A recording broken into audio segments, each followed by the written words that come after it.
Okay, so for today's video, I want to jump into a quick one about why I've now stopped completely selling anything on eBay and on Amazon, and also on Etsy.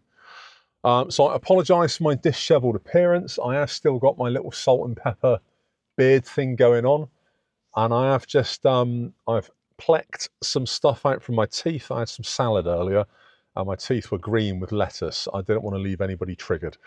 So there we go. So let's get into it. So basically, in a nutshell, for the last, I'm going to say 3 years, I've been selling on various platforms, eBay, Amazon, and Etsy, among others. So it's all done tax, VAT, all the rest of that gubbins. They were business accounts. And basically, I got sick of selling on all of them for the various reasons I'm about to give you. So the main one and the biggest issue that has now become, I guess, an avalanche of problems for most sellers is fee fatigue and unpredictable costs. So you've got things like insertion fees, and then you've got commission that they take when you sell an item. You've got listing upgrades that you pay for visibility, which is kind of cheeky because it used to be that visibility on all the platforms was dictated by the titles that you used or the keywords that were added into descriptions, the meta, as it were. And now it's not. Now it's basically pay to play. So you've got listing upgrades, and there are loads of them across all the platforms. You've got things like having to handle returns and the expense of people just nicking stuff, which has definitely gone on the rise. And you've got the ever rising margins. And this is, again, a thing because the wholesalers or the retailers that you'd buy your stock from, their prices have gone up, but you've had to keep yours the same to stay competitive against sellers that can buy the same goods probably for far less. So that's the biggest one, is fee fatigue and the costings. But another thing, especially with eBay, is platform policy stress, and it's an absolute nightmare. So it might be that you wake up one morning. I myself had around 800 listings, and there is a tool that I use to manage them. I used to upload via a spreadsheet, which made making changes a bit more easy. But you'd wake up one morning, there'd be a sudden rule change in your inbox, and it was effective immediately. And you're like, oh my God. So that means you've got to drop everything. You've got to down tools with whatever else you're doing, your 9 to 5 job, your family, your kids, your life, and you're under pressure to adhere to whatever changes they've come up with. You've got things like account suspensions that can happen without warning. It's not just 3 strikes and out. They can just literally pull the rug anytime they want. You're selling on their platform. If they decide they don't like something, or they decide that you've used an image that you're not allowed to use, even though it may have been given to you directly from the manufacturer for that product, even if there might be other sellers on that platform that are using the same image, which is very, very often the case. It might just be you that's been singled out for greatness. It might be just you that's getting picked on. And then you've got things like automated disputes, where the resolution process doesn't go through a person. There is nobody to speak to. There used to be. There used to be account handlers for top-rated accounts on eBay. If you had an Amazon Seller Central account, very often you had your own account handler. And now it's just automated, unless you know how to fox the automation into then putting you through to a human. So there's a series of steps that you can go through with an automated chatbot that will mean it can't answer your question, it can't resolve it, and it will have to put you through to a human handler. But it's never the same person. It's not somebody that knows you. It's not somebody that knows your account. There are far too many of them out there now. So it's all very impersonal, and the automated disputes, it can be a problem. If you don't know what you're doing, if you say the wrong thing, a dispute could just get closed, not in your favor, and once closed, it can't be reopened, which kind of leaves you buggered and very often out of pocket. You've got obviously increasing buyer expectations, and that's a nightmare. Very often it's a race to the bottom in terms of pricing. So buyers, I mean myself included, when I go onto eBay and Amazon as a purchaser, they expect rock bottom prices every time. They expect free returns every time. They expect free postage every single time.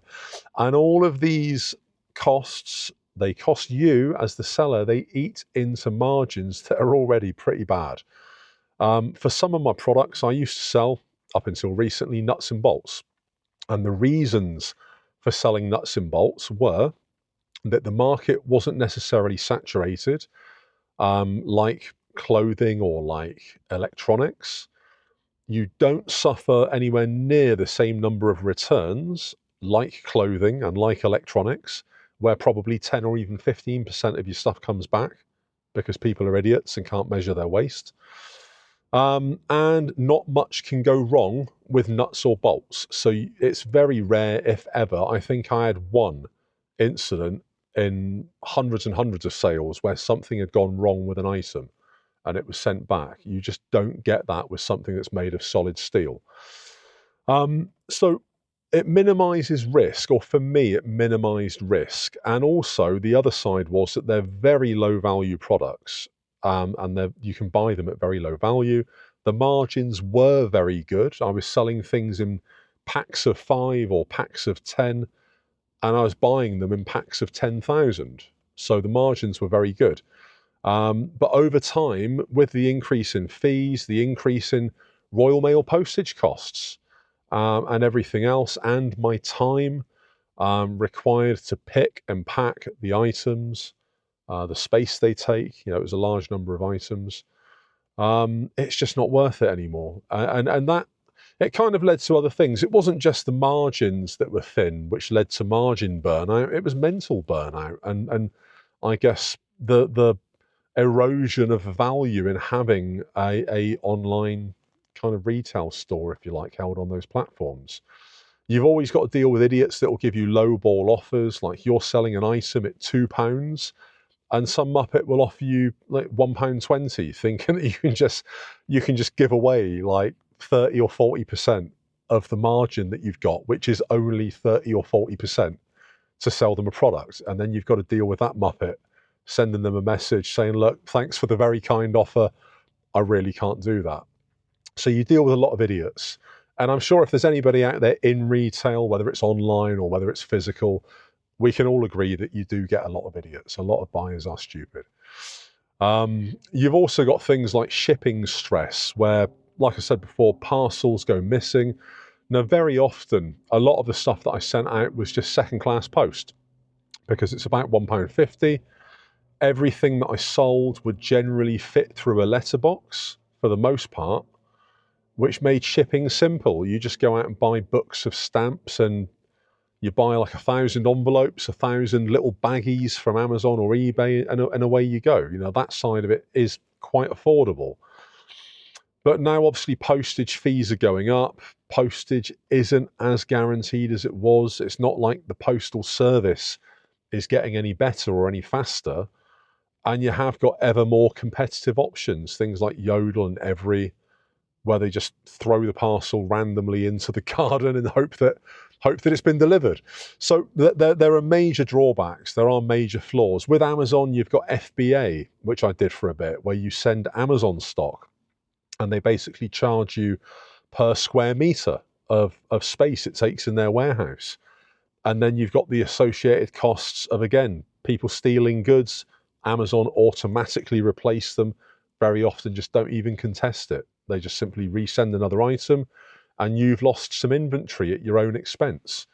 But you've still paid Amazon, so you've lost double, really. You've lost the inventory, and you've lost fees that you've still paid Amazon for a product that's been stolen. So it's mental. It just became too much.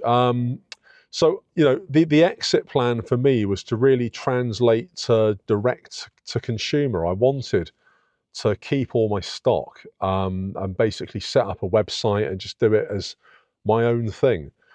But although I build websites, and although I do SEO and I do marketing, and I have got all of the necessary skills to make it work, Oh, the marketplace online on the internet for selling nuts and bolts is fiercely competitive. And there are companies that are spending tens of thousands a month on Google ads to appear where they appear in the rankings. And unless you're on page one, let's face it, nobody cares. So I no longer sell on eBay and Amazon. I no longer sell nuts and bolts. I've actually got a whole garage filled with them. I have put them up for free on Facebook. Anybody that wants them is welcome just to come round and take them. That's absolutely fine. I've literally washed my hands of it. I can't be asked anymore. So this is good on one level because, to be honest, eBay and Amazon, truth be told, it took me about an hour a day. So that's an hour a day that I used to spend picking items, packing them in bags, carefully wrapping them, writing out address labels, doing all the admin through eBay, then logging them as inventory for taxes and everything else. It was all a massive ball ache, but it took about an hour a day. So I've now gained 7 hours a week, which is 28 hours over a month, which is basically 13 days a year of my life that I've now got back. So with that time, I am going to start another side hustle. I don't know what it's going to be yet, but I will post it onto YouTube when I work out what it's going to be. And I hope this is a lesson for somebody, anybody out there. If you're thinking of selling on eBay and Amazon, I'd probably look into it a bit more carefully nowadays. The marketplace and the landscape has changed massively. If you're already selling on eBay and Amazon, have you encountered any of these problems with what you sell? Drop it in the comments what you sell. I don't think you need to be afraid of competition. There are so many sellers selling so many of the same products. You're going to get competition no matter what you sell. But look, drop it below. Let's level each other up. Be better, do better, have more. I'm keen to find out any experiences anybody else has got of eBay and Amazon and what you think of the platforms nowadays. Are they still the gold mines that once they were, in your opinions, or like me, has it now come to the end of the line and due to policies and increase in expectation and increase in fees and charges, you're now looking for other hustles? Let me know. YouTube is going to drop another video probably about there. Like, follow, subscribe, ring the bell, all that jazz, and there will be another video tomorrow. Goldman, peace out.